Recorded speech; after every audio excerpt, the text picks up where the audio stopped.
بسم اللہ الرحمن الرحیم۔ سامعین کرام، آپ سن رہے ہیں اردو کہانی کار، شلوار اور دوپٹہ، جس کے مصنف ہیں احمد یار خان، جو کہ ایک ریٹائرڈ ڈی ایس پی ہیں، اور یہ اس سلسلے کی پہلی قسط ہے۔ مجھے امید ہے آپ کو میری یہ کاوش پسند آئے گی۔ آپ نے اگر ابھی تک میرا چینل کہانی گھر سبسکرائب نہیں کیا تو ابھی میرے چینل کو سبسکرائب کر کے بیل نوٹیفیکیشن آن کر لیجئے، تاکہ آنے والی ہر نئی کہانی کی اطلاع بر وقت آپ تک پہنچ سکے۔ میں اس وقت شہر کے ایک مضافاتی تھانے کا ایس ایچ او تھا۔ ایک صبح نمبردار اور پٹواری تھانے میں آئے۔ اطلاع لائے کہ گاؤں سے 400-500 گز دور ویران علاقے میں ایک لاش برآمد ہوئی ہے۔ معلوم نہیں مرد ہے یا عورت۔ لاش دبی ہوئی ہے، صرف ایک ہاتھ باہر ہے۔ ہاتھ کی ہڈیاں ننگی ہیں، گوشت کھایا ہوا ہے۔ میں اسی وقت 2 کانسٹیبلوں کو ساتھ لے کر ان کے ساتھ روانہ ہو گیا۔ جس جگہ لاش دبی ہوئی تھی وہ تھانے سے 1.5 میل دور تھی۔ اس جگہ سے سب سے قریب جو گاؤں تھا اس کا وہاں سے فاصلہ 2 یا 2.5 فرلانگ تھا۔ علاقہ ویران تھا، 1 اور 2 فٹ اونچی جھاڑیوں سے یہ علاقہ بھرا ہوا تھا۔ درخت بھی بہت تھے، یہ بنجر علاقہ تھا۔ کھیتیاں گاؤں کی دوسری طرف تھیں۔ اس بنجر علاقے میں پرندوں کا شکار کھیلنے کے لیے شہر سے اناڑی شکاری آیا کرتے تھے۔ میں نے لاش کا ہاتھ دیکھا جو کسی گیدڑ یا اود بلا نے مٹی سے نکال کر تھوڑا سا کھا لیا تھا۔ گاؤں کے لوگ اکٹھے ہو گئے تھے، انہیں لاش کے اوپر سے مٹی ہٹانے کو کہا، اور میں خود علاقے میں تیز تیز قدم اٹھاتا گھومنے پھرنے لگا۔ یہ اسی قسم کا ایک قتل تھا جس کی گواہی لاش اور زمین دیا کرتی ہے، لیکن یہ کام پتھر سے دودھ نکالنے کے برابر ہوتا ہے۔ میں زمین سے گواہی لینے کے لیے زمین پر نظریں گاڑے گھوم پھر رہا تھا۔ لاش سے 60-70 گز دور سے ایک پگ ڈنڈی گزرتی تھی، اس پر گیا تو زمین نے میری نظروں کو وہیں روک لیا۔ میں رک گیا اور سوچنے لگا کہ زمین جھوٹ بول رہی ہے یا سچ۔ اگر زمین سچ بول رہی ہے تو یہ لاش کسی شہری کی ہوگی، دیہاتی کی نہیں ہو سکتی۔ میں نے ابھی لاش نہیں دیکھی تھی، ابھی یہ بھی معلوم نہیں تھا کہ مرد ہے یا عورت۔ میں نے پگ ڈنڈی کی خاموش زبان سن لی اور اس کی گواہی اپنی آنکھوں میں اور ذہن میں محفوظ کر لی۔ میں اپنی کہانیوں میں بتا چکا ہوں کہ پولیس مین کی نظر عام لوگوں کی نظروں سے بہت ہی مختلف اور تیز ہوتی ہے۔ بعض اوقات گھاس کا ایک تنکا جو انسانوں اور حیوانوں کے لیے صرف گھاس ہوتا ہے، تفتیش کرنے والے پولیس آفیسر کے لیے سونے جتنا قیمتی ہوتا ہے اور ایک آدمی کو پھانسی چڑھا سکتا ہے۔ کچھ ایسی ہی گواہی پگ ڈنڈی نے دی۔ میں بہت تیز قدم اٹھاتا لاش تک گیا۔ لاش ننگی کر دی گئی تھی، ابھی باہر نہیں نکالی گئی تھی۔ اس کے اوپر سے مٹی جھاڑ دی گئی تھی۔ گڑھا جو اس کے لیے کھودا گیا تھا مشکل سے 2 فٹ گہرا تھا۔ میں نے آگے ہو کر دیکھا، میرے سامنے ایک عورت کی لاش پڑی تھی۔ چہرہ سوجنا شروع ہو گیا تھا، منہ اور آنکھیں ذرا ذرا کھلی تھیں۔ جوان لڑکی معلوم ہوتی تھی۔ موسم سرد تھا، اس لیے لاش زیادہ خراب نہیں ہوئی تھی۔ لڑکی خوبصورت تھی، بدن پر صرف قمیض تھی جو ریشمی کپڑے کی تھی، شلوار نہیں تھی، دوپٹہ بھی نہیں تھا، پاؤں میں سینڈل بھی نہیں تھے۔ سینڈل دونوں ٹانگوں کے درمیان رکھے ہوئے تھے۔ لڑکی بلا شک و شبہ شہری تھی۔ قمیض کا کپڑا قیمتی اور رنگ چاکلیٹ تھا۔ لاش کا رنگ لاشوں کی طرح تھا، لیکن اس کی زندگی والے رنگ کا اندازہ لگانا مشکل نہیں تھا۔ لڑکی گورے رنگ کی تھی۔ میری نظروں کے مطابق اس کی عمر زیادہ سے زیادہ 26 سال ہوگی۔ شلوار کی غیر موجودگی سے میری یہ رائے غلط نہیں ہو سکتی تھی کہ قتل کی یہ واردات جنسی جرم ہے۔ لاش کے کانوں میں، گلے میں، بازوؤں اور انگلیوں میں زیور کی ایک بھی چیز نہیں تھی۔ گیدڑوں وغیرہ نے ایک ہاتھ بھی باہر نکال کر کھا لیا تھا۔ شاید اس ہاتھ کی کسی انگلی میں انگوٹھی ہو۔ یہ دایاں ہاتھ تھا۔ بایاں ہاتھ گھڑے میں تھا، وہاں بھی انگوٹھی نہیں تھی۔ مجھے گھڑے سے صرف ایک چیز ملی، یہ ٹوٹی ہوئی چوڑی کا ایک ٹکڑا تھا۔ میں نے اٹھایا اور جیب میں ڈال لیا۔ لڑکی قمیض کے کپڑے کے مطابق امیر گھرانے کی معلوم ہوتی تھی۔ یہ ہو ہی نہیں سکتا تھا کہ اس کے جسم پر کوئی زیور نہ ہو۔ اس کا مطلب یہ تھا کہ یہ راہزنی کی واردات ہے۔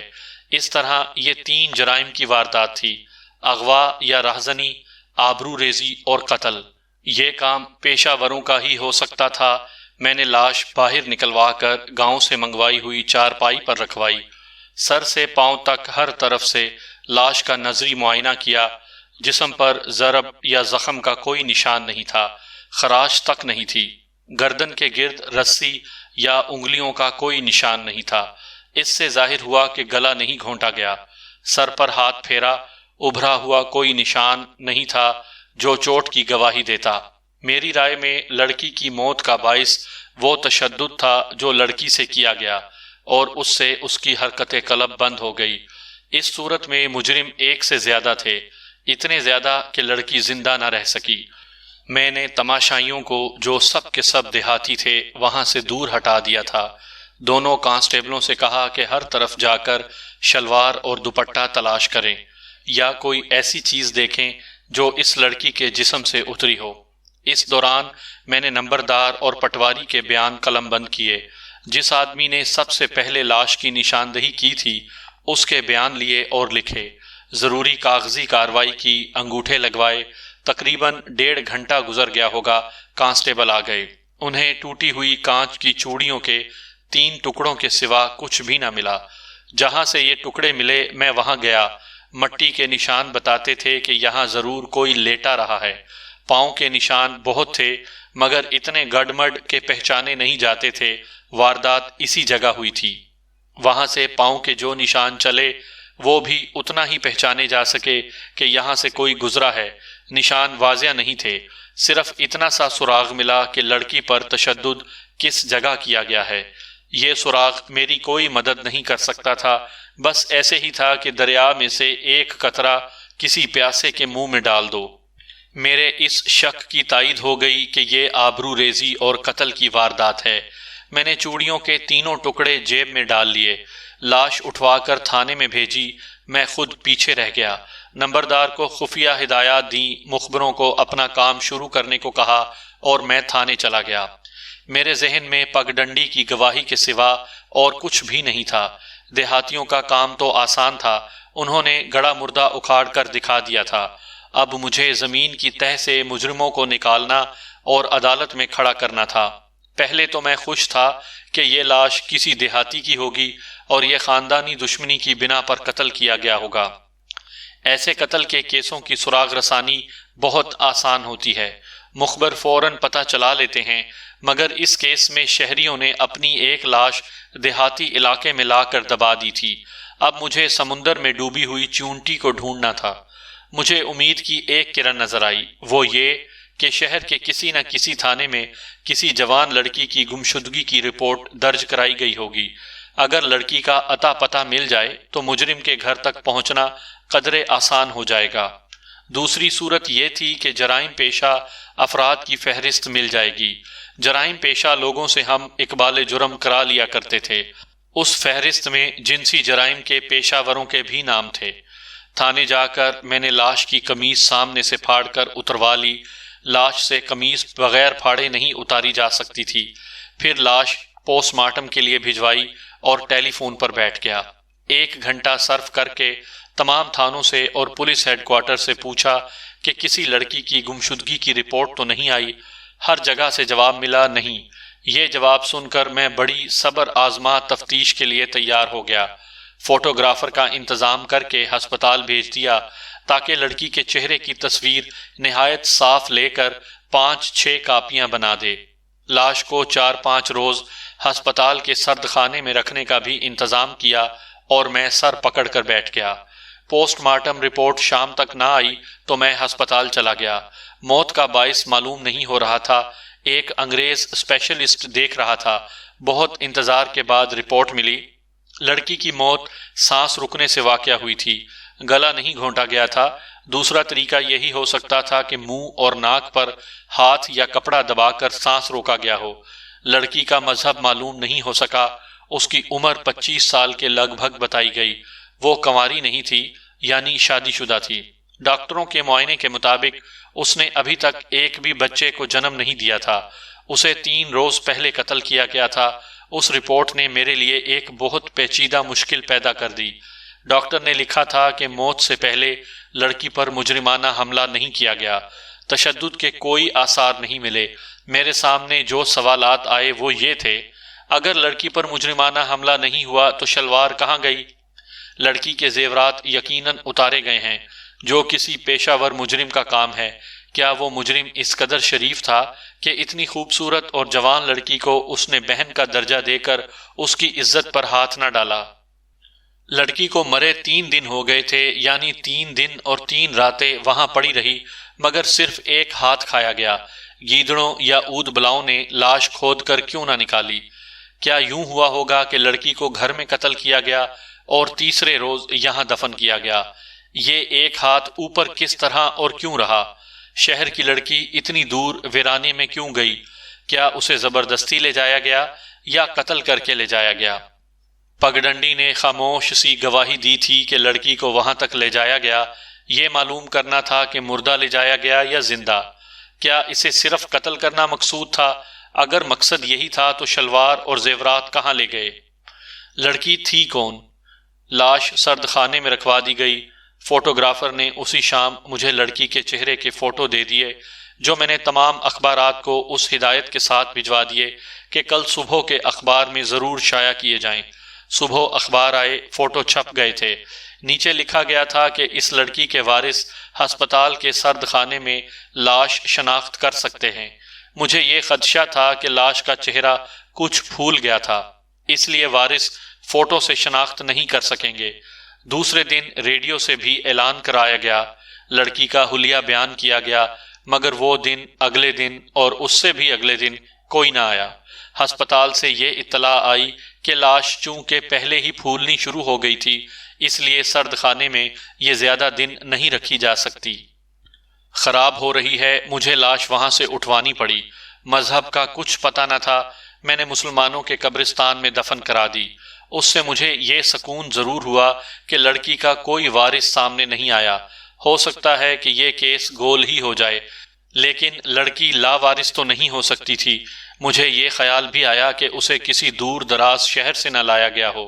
اس کے ساتھ ہی یہ خیال آیا کہ یہ لڑکی طوائف ہی تو نہیں۔ میں اس لائن پر سوچنے لگا۔ یہ خیال آتے ہی میں نے طوائفوں کے علاقے کے تھانے دار کو ٹیلی فون کیا۔ وہ ہردیال سنگھ تھا، میرا دوست تھا۔ میں اس سے پہلے بھی پوچھ چکا تھا کہ اس کے تھانے میں کسی لڑکی کی گمشدگی کی رپورٹ تو نہیں آئی۔ اب اس کے ساتھ پھر بات ہوئی تو اس نے پوچھا، پتہ نہیں چلیا او کدی کا کیے؟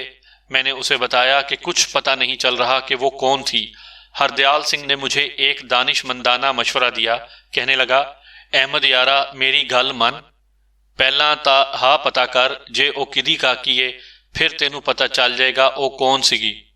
یعنی اس کا کہنے کا مطلب تھا کہ پہلے میں یہ پتا کروں کہ وہ کس کی لڑکی ہے، پھر مجھے پتا چل جائے گا کہ وہ کون ہوگی۔ میں نے اس سے پوچھا، ہردیالے او کاکی تیری تا نہیں سی؟ میں نے اس سے پوچھا کہ ہردیالے وہ لڑکی تیری تو نہیں تھی؟ ہردیال سنگھ نے مجھے نہایت دلچسپ گالی دی۔ وہ میری بات سمجھا نہیں تھا۔ میں نے اسے کہا کہ وہ تمہارے علاقے کی طوائف تو نہیں تھی۔ وہ سمجھ گیا اور وعدہ کیا کہ کل تک مجھے پکی خبر دے گا۔ مجھے شک تھا کہ کوئی امیر زادہ رقابت کے جوش میں لڑکی کو قتل کر گیا ہے، مگر ہردیال سنگھ نے دوسرے دن یہ اطلاع دے کر میری امیدوں پر پانی پھیر دیا۔ احمد جارا میرا ٹوٹل تے پورا ہے۔ اس کے علاقے کی تمام طوائفیں، جن میں اعلیٰ درجے کی بھی تھیں، پوری تھیں، کوئی بھی لاپتہ نہیں تھی۔ اسی دن کا 1:30 بجا ہوگا کہ 2 دیہاتی دوڑتے تھانے میں آئے۔ انہوں نے نئے کپڑے پہنے ہوئے تھے، جیسے عید یا شادی کے موقع پر پہنے جاتے ہیں۔ وہ گھبرائے ہوئے تھے۔ انہوں نے اطلاع دی کہ ان کے گاؤں میں ایک لڑکی کی شادی ہے، بارات آنے والی ہے۔ لڑکی کی برادری کے کچھ لوگ بارات پر حملہ کرنے کے لیے تیار کھڑے ہیں۔ لڑکی والوں نے انہیں رشتہ دینے سے انکار کیا تھا۔ بارات دوسرے گاؤں سے آ رہی ہے۔ ادھر بھی اطلاع پہنچ گئی ہے کہ باراتی کلہاڑیوں سے مسلح ہو کر آ رہے ہیں۔ ان دونوں کو نمبردار نے بھیجا تھا۔ یہ اسی گاؤں سے آئے تھے جس کا میں نے ابتدا میں ذکر کیا ہے کہ جہاں سے لاش برآمد ہوئی تھی۔ وہاں سے 2-2.5 فرلانگ دور ہے۔ میں نے 6 کانسٹیبل ساتھ لیے اور نقصے امن کے خطرے کو دبانے کے لیے فوراً روانہ ہو گیا۔ گاؤں میں گیا تو بہت سے لوگ نئے کپڑے پہنے ہوئے تھے۔ یہ معمولی سے کسانوں کا گاؤں تھا۔ ہمیں دیکھتے ہی گاؤں میں ہلچل مچ گئی۔ ہمارے لیے اچھی قسم کی چارپائیاں باہر نکال دی گئیں، اوپر بستر بچھا دیے گئے۔ نمبردار موجود تھا۔ میں نے مطلوبہ پارٹی کے چند آدمیوں کو بلایا، انہیں ڈرایا دھمکایا۔ بارات 2 میل دور سے آ رہی تھی۔ گاؤں کے ایک آدمی کو ادھر یہ حکم دے کر بھیجا کہ وہ لوگ لاٹھیوں اور کلہاڑیوں کے بغیر آئیں۔ وہاں فضا واقعی خون خرابے والی تھی۔ میں نے احتیاط کے طور پر حملے کی تیاری کرنے والی پارٹی کے 3 سرغنوں کو پابند کر لیا۔ یہ سب مسلمان تھے جو لڑائی جھگڑے سے دل بہلایا کرتے تھے۔ بہرحال ضروری کارروائی جو محض زبانی تھی کر کے میں نے سب کو وہاں سے اٹھا دیا۔ سرغنوں سے کہا کہ وہ ابھی تھانے چلے جائیں اور وہاں بیٹھیں۔ تماشائی ادھر ادھر ہو گئے تو میں عورتوں اور بچوں کو دیکھنے لگا۔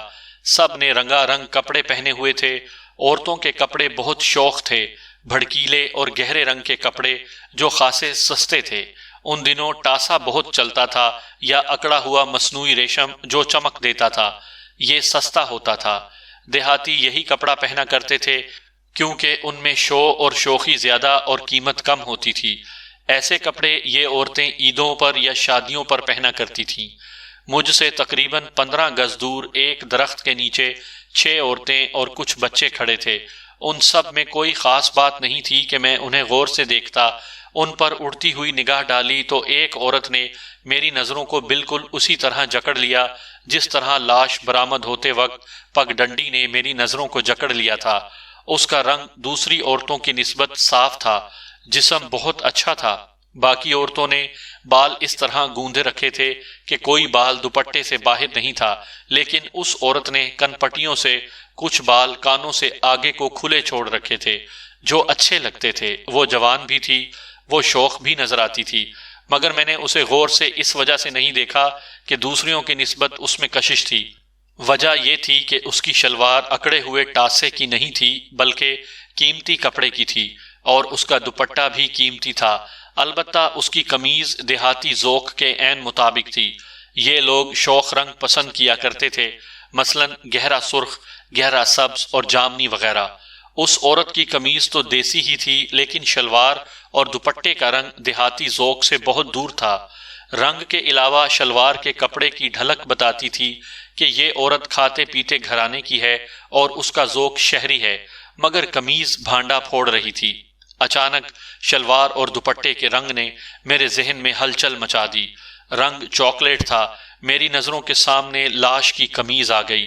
قمیض پر ہلکے ہلکے اور ایک دوسرے سے دور دور پھول تھے اور اس کی زمین چاکلیٹ رنگ کی تھی۔ مجھے شلوار اور دوپٹے کی تلاش تھی۔ دونوں چیزیں میرے سامنے تھی۔ میں اٹھا اور آہستہ آہستہ اس انداز سے ٹہلتا ان عورتوں کی طرف جانے لگا جیسے میں انہیں نہیں دیکھ رہا۔ حوالدار جگن ناتھ میرے ساتھ تھا۔ میں اس کے ساتھ غیر متعلق سی باتیں کرتا رہا۔ عورتیں ذرا ایک طرف ہو گئیں۔ میں نے ان کی طرف دیکھا اور مسکرا کر کہا، شادی مبارک ہو بہنوں، فکر نہ کرو، اب دنگا فساد نہیں ہوگا۔ میں نے اس عورت کو غور سے دیکھا۔ اس کے کانوں میں چھوٹے چھوٹے کانٹے تھے جو صرف شہری لڑکیاں استعمال کیا کرتی تھیں۔ دیہات کی عورتیں کانوں میں اتنے لمبے لمبے کانٹے ڈالا کرتی تھیں جو کندھوں پر پڑتے تھے، اور یہ چاندی کے ہوتے تھے، مگر اس عورت کے کانٹے نفیس ذوق کا پتہ دیتے تھے۔ سوال ہی پیدا نہیں ہوتا تھا کہ اس عورت کا ذوق اتنا نفیس ہو۔ اس عورت نے مجھے مزید شک میں اس طرح ڈالا کہ میں جب ان عورتوں کے قریب گیا تو وہ پیچھے ہٹ کر دوسری عورتوں کے پیچھے چھپ گئی اور پھر وہاں سے چلی گئی۔ میں ایک طرف کو ٹہلتا گیا۔ جگن ناتھ کے علاوہ نمبردار بھی میرے ساتھ تھا اور چند آدمی میرے پیچھے پیچھے آ رہے تھے۔ میں نے نمبردار کو الگ لے جا کر اس سے پوچھا، نسواری دوپٹے اور شلوار والی عورت کون ہے اور کیسی ہے؟ اسے یاد نہیں آ رہا تھا۔ میں نے اسے حلیہ بتایا تو وہ مسکرا دیا۔ وہ شاید میرے کردار سے ابھی واقف نہیں ہوا تھا۔ رازداری سے بولا، دانا ہے حضور، آپ حکم کریں۔ میں جانتا تھا کہ نمبر تھانے داروں کو کیسے کیسے طریقوں سے خوش کیا کرتے ہیں۔ میں نے اسے بالکل نہیں کہا کہ یہ دانا مجھے چاہیے یا یہ کہ میں بڑا شریف آدمی ہوں۔ وہ تھانے دار کمزور سمجھا جاتا ہے جس کے متعلق یہ مشہور ہو جائے کہ وہ شریف آدمی ہے۔ ڈاکوؤں اور قاتلوں کو پکڑنے اور اقبال جرم کرانے کے لیے شرافت نقصان دیتی ہے۔ تھانے دار شریف بھی ہوتے ہیں لیکن زبان کے گندے ہوتے ہیں۔ جو نہایت ضروری ہوتا ہے۔ میں نے مسکرا کر نمبردار سے پوچھا، یہ دانہ کس کا ہے؟ نکاح تو اس کا بکو سے ہوا ہے، لیکن ہے اڑتا پنچھی۔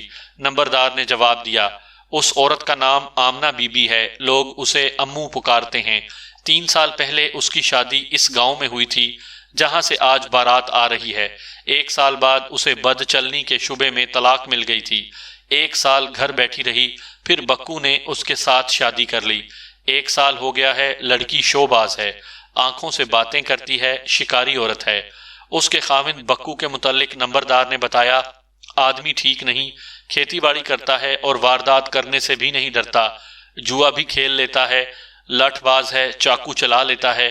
اس کا ریکارڈ صاف ہے، آپ کے اس تھانے میں آنے سے پہلے 3 دفعہ مشتبہ بٹھایا گیا تھا۔ قسمت اچھی تھی کہ نکل آیا۔ یہ ضرور ہے کہ پیشہ چوری چکاری اور جوا نہیں ہے۔ آدمی استاد ہے، مگر اب بیوی نے اسے دبا لیا ہے۔ اس میں پہلے والی شرارت اور شوخی نہیں رہی، اب تو سر بھی اونچا نہیں کرتا۔ نمبردار نے بکو اور امو کی 3-4 کہانیاں سنائی اور ثابت کیا کہ دونوں شریف نہیں ہیں۔ مجھے یہ سن کر خوشی ہوئی، میرا مسئلہ حل ہونے کی صورت پیدا ہو رہی تھی۔ امو کی شلوار اور دوپٹہ اور کانٹے بتا رہے تھے کہ یہ مقتولہ کے جسم سے اترے ہیں۔ قمیض اتارنی مشکل تھی، اس لیے نہیں اتاری گئی، لیکن سوال یہ تھا کہ شہری لڑکی اتنی دور کس طرح آئی؟ یہ تو نہیں ہو سکتا تھا کہ یہ دیہاتی آدمی اسے شہر سے ورغلا لایا ہو۔ صرف ایک صورت سمجھ میں آتی تھی کہ بکو شہر کے جرائم پیشہ گروہ کا آدمی ہے۔ بہرحال جو کچھ تھا اسی گاؤں میں یا بکو کے گھر میں تھا۔ میں نے نمبردار سے کہا کہ مجھے بکو کے گھر لے چلو۔ بکو کے گھر کے سامنے میں نے نمبردار اور حوالدار جگن ناتھ کو باہر کھڑا رہنے کو کہا اور اکیلا اندر چلا گیا۔ صحن میں کوئی نہیں تھا۔ میں نے آواز دی تو بکو اندر سے نکلا، دوڑ کر میرے گھٹنے چھوئے اور ہاتھ ملایا۔ دوڑ کر چارپائی اٹھا لایا۔ میں نے پوچھا، امو کہاں ہے؟ اس نے کہا، اندر ہے۔ میں نے کہا، باہر بلاؤ۔ کیوں سرکار؟ بکو نے غلاموں کی طرح ہاتھ جوڑ کر کہا، ہم غریبوں سے کوئی بھول چوک ہو گئی ہے، ہم تو بڑے غریب لوگ ہیں سرکار۔ کچھ نہیں ہوا بکو، میں نے دوستوں کی طرح پیار سے کہا۔ تم ڈر کیوں رہے ہو؟ تم سے اور تمہاری بیوی سے 2-3 باتیں پوچھنی ہیں، پھر چلا جاؤں گا۔ گھبراتے کیوں ہو؟ چلے کیوں جائیں گے سرکار؟ اس نے میرے گھٹنے چھو کر کہا، ہم سر پر بٹھائیں گے۔ امو کو بلاؤ۔ میں نے پھر کہا، بلاتا ہوں سرکار، آپ کی باندی ہے، سرکار کے قدموں میں بیٹھے گی۔ وہ امو کو بلانے کے بجائے بولتا ہی جا رہا تھا۔ اس سے مجھے شک ہوا جیسے وہ اسے بلانے میں دانستہ دیر کر رہا ہے۔ میں نے آواز دی، امو باہر آؤ۔ بکو اٹھ کر اندر کو دوڑا، پھر بھی انہوں نے باہر آتے کچھ وقت لگایا۔ میں نے امو کو دیکھا، اب اس کا دوپٹہ چاکلیٹ رنگ کا نہیں تھا اور نہ ہی شلوار چاکلیٹ تھی۔ کانوں میں چھوٹے بندوں کے بجائے چاندی کے بڑے بڑے کانٹے تھے۔ اس کی شلوار قمیض کے ساتھ کی تھی اور دوپٹہ دیسی ریشم کا، جسے ذرا سا کھینچو تو تار تار ہو جائے۔ یہ تھی اصلی دیہاتی پسند۔ وہ میرے سامنے کھڑی ہو گئی۔ میں نے اسے بیٹھنے کو کہا اور بکو سے کہا کہ وہ دور کھرلی کی دوسری جانب جا کر کھڑا ہو جائے۔ امو میرے سامنے بیٹھ گئی۔ میں نے اس کی کلائیاں دیکھیں اور دھیمی آواز میں کہا، یہ چوڑیاں کیوں نہیں اتاریں؟ وہ گھبرا تو گئی، لیکن عورت تیز تھی، کہنے لگی، یہ چوڑیاں یہ میں نے شہر سے خریدی تھیں۔ ان چوڑیوں کے 4 ٹکڑے میرے پاس موجود تھے، جو میں نے تھانے میں اپنی میز کی دراز میں رکھ دیے تھے۔ 1 ٹکڑا مجھے لاش والے گڑھے سے ملا تھا اور 3 ٹکڑے کانسٹیبلوں کو گڑھے سے دور سے ملے تھے۔ جب میں نے انہیں کہا تھا کہ شلوار اور دوپٹہ تلاش کرو اور جو چوڑیاں ٹوٹی نہیں تھی وہ امو کی کلائیوں میں تھیں۔ یہ کانچ کی باریک باریک اور عمدہ قسم کی چوڑیاں تھیں اور رنگ نہایت دلکش تھا۔ اس میں کوئی شک نہیں تھا کہ یہ چوڑیاں لاش کے بازوؤں سے اتاری گئی تھیں۔ میں نے امو سے پوچھا، نسواری دوپٹہ اور شلوار کیوں اتار دی ہے؟ وہ تمہیں بہت اچھی لگتی تھیں۔ اس نے فوراً جواب دیا، لوگ جلتے ہیں، یہ شلوار اور دوپٹہ مجھے خاوند نے شہر سے لا دیا تھا۔ شلوار شہر کے درزی سے سلوائی تھی۔ کب؟ 6 مہینے ہو گئے شاید۔ مجھے زیادہ سوال جواب کی ضرورت نہیں تھی۔ میں نے امو سے کہا کہ وہ اندر چلی جائے۔ وہ چلی گئی تو میں نے بکو کو بلایا اور اپنے سامنے بٹھا لیا۔ میں نے اس سے پاؤں تلے سے زمین نکالنے کے لیے کہا، تمہاری بیوی ہے تو بہت چالاک، لیکن بات چھپا نہیں سکی۔ میں نے جو پوچھا اس نے صاف بتا دیا۔ ہمارے لیے ضروری نہیں ہوتا کہ مشتبہ ہمارے سوال کا جواب دے تو ہم جواب پر ہی غور کریں اور اگلا سوال پیدا کریں۔ بعض سوال کر کے مشتبہ یا ملزم کے الفاظ نہیں سنے جاتے بلکہ اس کے چہرے کو دیکھا جاتا ہے، اس پر کیا رنگ آتا اور جاتا ہے۔ چہرے کا رنگ جو بدلتا ہے وہ ہمارے سوال کا صحیح جواب ہوتا ہے۔ میں نے بکو کے چہرے کو غور سے دیکھا، اس کا رنگ سیاہ تھا جس کی تبدیلی نظر نہیں آ سکتی تھی، البتہ اس کی آنکھوں کی پتلیوں نے جو حرکت کی اس سے مجھے جواب مل گیا۔ اس نے بے چینی سے میری طرف دیکھا اور پھر یک لخت بولا، سرکار ایسی کون سی بات ہے جو بیوی نے بتا دی ہے؟ ہم نے کیا کیا ہے سرکار؟ قتل۔ وہ بدک کر پیچھے ہٹ گیا، بولا، قتل؟ کس کا قتل سرکار؟ ہم سرکار کے غلام حکم کے بغیر مکھی بھی نہیں مارتے۔ سنو بکو، میں نے دوستانہ بے تکلفی سے کہا، 2 روز بعد جو اقبال جرم کرو گے وہ آج ہی کیوں نہیں کر دیتے؟ مال تمہارے گھر سے ابھی برآمد ہوگا، لاش برآمد ہو چکی ہے۔ دوستوں کی طرح مان جاؤ، تم ضرور تھانے چل کر میرے ہاتھ سے الٹا لٹکو گے اور مرچوں کی دھونی لوگے۔ یاد رکھو، جب تک بکو گے نہیں تم چھت سے لٹکتے رہو گے اور نیچے میں آگ میں مرچیں پھینکتا رہوں گا۔ میں اسے دھمکی دے رہا تھا، خدا گواہ ہے کہ میں نے 3rd ڈگری کا طریقہ کبھی اختیار نہیں کیا تھا۔ اس نے ہاتھ جوڑ کر اور روحانسی آواز میں کہا، سرکار قرآن پر ہاتھ رکھا لو، میں نے کسی کو قتل نہیں کیا، میرے اندر کوئی مال نہیں ہے۔ غور سے سنو بکو، میں نے کہا، تم قرآن پر ہاتھ نہ رکھو، میں قرآن پر ہاتھ رکھ کر تمہارے ساتھ وعدہ کروں گا کہ تمہیں اس کیس میں سے اس طرح نکالوں گا جس طرح مکھن سے بال نکالتے ہیں۔ تم اپنے ساتھی پکڑوا دو، میں تمہیں سلطانی گواہ بنا دوں گا، بس گواہی دے کر گھر آ جاؤ گے ورنہ پھانسی چڑھو گے۔ اس کا سارا جسم اس طرح کانپنے لگا جیسے اسے دورہ پڑ گیا ہو۔ میں نے اسے سہارا دینے کے لیے پھر کہا کہ اس کے بچنے کی یہی ایک صورت ہے کہ وہ سلطانی گواہ بن جائے، مگر اس کا جسم کانپتا رہا اور بات کرنے لگا تو اس کی زبان بھی کانپ رہی تھی۔ میں نے جگن ناتھ اور نمبردار کو اندر بلا لیا، نمبردار سے کہا کہ وہ کسی بزرگ کو ساتھ لے آئے اور جگن ناتھ سے کہا کہ وہ 2 کانسٹیبل گاؤں میں رہنے دے اور باقی کو اپنے ساتھ تھانے لے جائے، اور گاؤں کے ان 3 آدمیوں کو جنہیں میں نے تھانے بھیج دیا تھا میرے آنے تک وہیں بٹھائے رکھے۔ نمبردار ایک بزرگ کو اپنے ساتھ لے آیا، میں بکو کو اندر کمرے میں لے گیا۔ امو چارپائی پر بیٹھی تھی، مجھے دیکھ کر اٹھ کھڑی ہوئی۔ نمبردار اور بوڑھا ابھی باہر تھے۔ بکو نے میرا بازو پکڑ لیا اور بہت آہستہ سے بولا، انہیں باہر نکال دیں سرکار، پہلے میری بات سن لیں، اللہ پاک کی قسم کچھ بھی نہیں چھپاؤں گا۔ میں نے اسے موقع دینے کے لیے ان دونوں کو باہر نکال دیا۔ بکو اپنی بیوی کے سامنے بات کرنا چاہتا تھا لیکن میں نے امو کو باہر بھیج دیا۔ میں چارپائی پر اور بکو فرش پر بیٹھ گیا۔ اس نے لمبا چوڑا بیان دیا، وہ مختصر اس طرح ہے کہ 6-7 روز پہلے کا ذکر ہے۔ بکو آدھی رات سے پہلے ایک گاؤں سے اپنے گاؤں کی طرف آ رہا تھا۔ چاندنی رات تھی۔ گاؤں سے 2 فرلانگ دور اسے ایک عورت کی لاش پڑی نظر آئی۔ اس کا جسم ابھی تک گرم تھا اور ابھی اکڑا بھی نہیں تھا۔ اس نے بتایا کہ وہ اس جگہ سے ابھی بہت دور تھا کہ اس ویرانے میں سے اسے ایک موٹر کی آواز سنائی دی۔ کوئی بتی نظر نہیں آئی تھی۔ بکو سوچتا رہا کہ اس طرف موٹر کا کیا کام، پھر آواز بند ہو گئی۔ تھوڑی دیر بعد موٹر کی آواز پھر سنائی دی اور یہ آواز دور جاتے جاتے ختم ہو گئی۔ بکو آگے آتا رہا اور اسے لاش نظر آئی۔ یہاں تک بکو کا بیان میرے لیے قابل قبول تھا۔ وہاں تک ایک کار ضرور آئی تھی، پگڈنڈی نے مجھے یہی گواہی دی تھی۔ میں آپ کو سنا چکا ہوں کہ جب دیہاتی لاش سے مٹی ہٹا رہے تھے تو میں ارد گرد کے علاقے میں گھومتا ہوا پگڈنڈی تک چلا گیا تھا اور وہاں میری نظر پگڈنڈی پر جم گئی تھی۔ مجھے وہاں کار کے ٹائروں کے نشانات نظر آئے تھے۔ ایک نشان اور بھی تھا جو میں نے اپنے ذہن میں محفوظ رکھا ہوا تھا۔ نمبردار اور گاؤں کے 3 آدمیوں نے یہ بھی بتایا تھا کہ 3-4 دن گزرے رات کے وقت انہوں نے اس علاقے میں موٹر گاڑی کی آواز سنی تھی۔ بتی نظر نہیں آئی تھی۔ بکو کا یہ بیان بھی میرے لیے قابل قبول تھا کہ لاش ابھی گرم تھی اور اکڑی بھی نہیں تھی۔ اس کا مطلب یہ تھا کہ لڑکی کو تھوڑی دیر پہلے قتل کیا گیا تھا۔ کار میں اس کا سانس روکا گیا یا باہر لا کر روکا گیا اور لاش وہیں پھینک کر کار چلی گئی۔ اب یہ سوال تھا کہ شلوار، دوپٹہ اور زیور بکو کی بیوی تک کیسے پہنچے۔